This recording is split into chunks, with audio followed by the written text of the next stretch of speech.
Is China's economy on the brink of collapse? This is a question on the minds of many as we see the Asian giant grappling with economic challenges. From a struggling housing market to the impact of COVID lockdowns, the once booming economy is now facing a crisis of confidence. The world watches with bated breath as these issues not only threaten the livelihoods of millions within China, but also have the potential to send shockwaves through the global economy. In today's analysis, we'll delve into the insights provided by renowned economist Peter Berezin. The Chinese economy, once a symbol of rapid growth, is now facing hurdles. The dragon, it seems, is being tamed and not by choice. The country's economic woes are rooted in a series of interconnected issues, all of which are casting long, ominous shadows on the nation's future. Let's start with the housing market crisis. Once a cornerstone of China's economic success, it's now more like an anchor weighing the nation down. Renowned economist Peter Berezin highlights that the property sector, a significant contributor to China's GDP, is in a state of turmoil. Property developers are grappling with debt, and the market is saturated with unsold homes. In an attempt to rescue the housing market, China has even cut its 5-year loan prime rate. Then there's the issue of COVID lockdowns. The pandemic that has swept across the globe has not spared China. Strict lockdown measures, while necessary for public health, have taken a toll on the economy. Businesses have shuttered, supply chains have been disrupted, and consumer spending has taken a hit. And finally, the overall economic slowdown. China's GDP growth has been slowing down for a while now, but the current scenario paints an even grimmer picture. The country that was once the world's fastest-growing major economy is now struggling to maintain that momentum. Berezin's analysis suggests that this slowdown is not a temporary blip, but a longer-term trend. Perhaps a new normal for China. But what does this mean for the millions of people who depend on China's economy for their livelihood? When an economy stumbles, it's the common man who bears the brunt. And in the case of China's current economic woes, the ordinary Chinese citizen is no exception. Economist Peter Berezin's analysis paints a troubling picture of potential massive job losses. These aren't just numbers on a chart, but real people whose lives will be upended. Imagine the factory worker in Guangdong or the tech professional in Shanghai suddenly finding themselves jobless. The ripple effect of such large-scale unemployment could be severe, impacting everything from consumer spending to housing markets. But the potential impact extends beyond just job loss. With less income, families may have to pull their children out of school, affecting the next generation's education and future prospects. Healthcare, too, could become a luxury many can no longer afford. The social safety nets we often take for granted could be stretched to their limits, and in some cases might fail altogether. Berezin's analysis also suggests that these job losses could trigger a downward spiral. As people lose jobs, spending power decreases, leading to less demand for goods and services. This, in turn, could lead to even more job losses, creating a vicious cycle that's hard to break. It's crucial to remember that behind every economic statistic, there's a human story. And these stories could be of struggle and hardship if the Chinese economy continues on its current trajectory.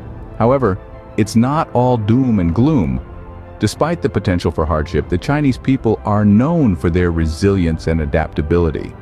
They've weathered economic storms before, and while this one may be particularly challenging, it's possible they'll find a way to weather this one too.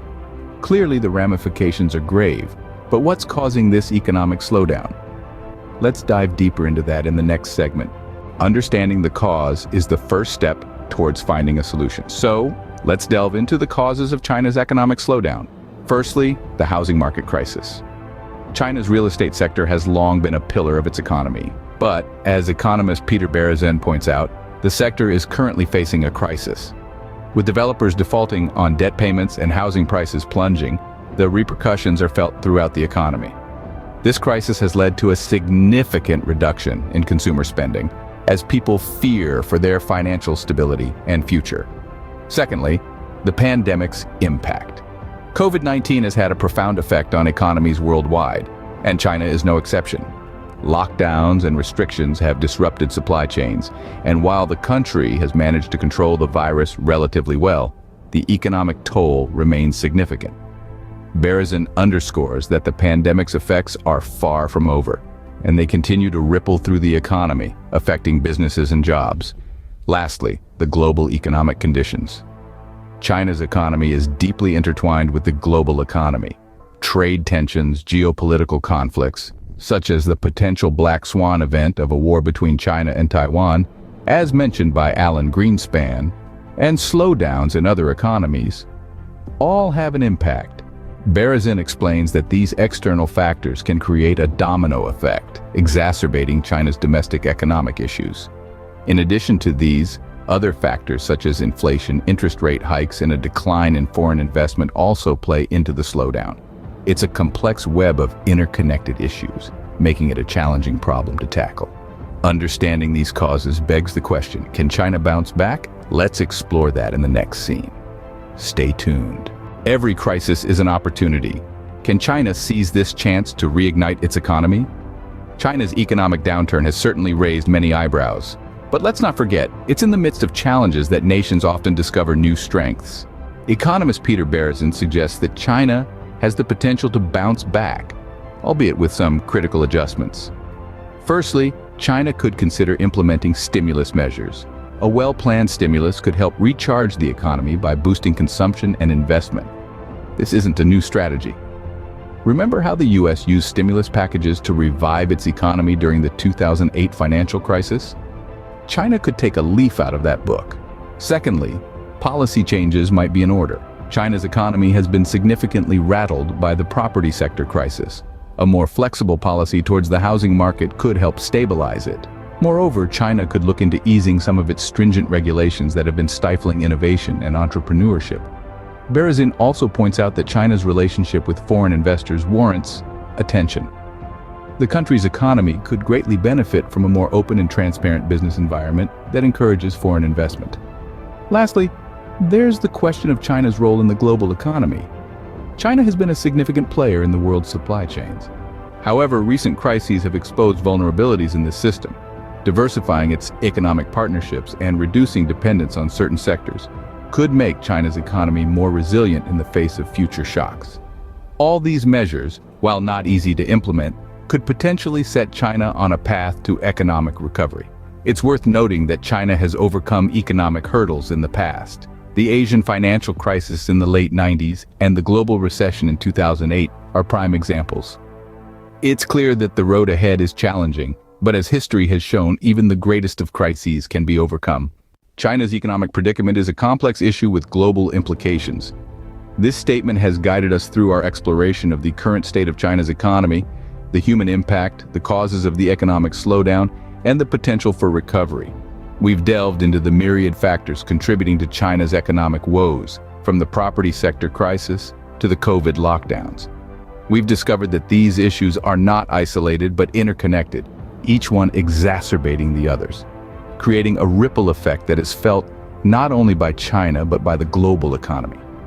We've seen how this economic slowdown has a human face. Millions of jobs are at risk and the livelihoods of countless individuals hang in the balance. It's not just about numbers on a spreadsheet, but about the real people whose lives are shaped by these economic forces. We've also examined the causes of this economic downturn, from internal factors like policy decisions and market instability to external pressures like international relations and global economic trends. Finally, we discussed the potential for China to bounce back. While the road to recovery may be long and fraught with challenges, there are also opportunities for growth and innovation. Foreign investment could play a key role, as could policy reforms and strategic planning. Yet the future is uncertain. As we continue to monitor this situation, we must remember that the outcome will not only affect China, but will shape the world economy for years to come. It's a sobering thought, a reminder of our interconnectedness in this global village. As we continue to monitor this situation, one thing is certain: the outcome will shape the world economy for years to come.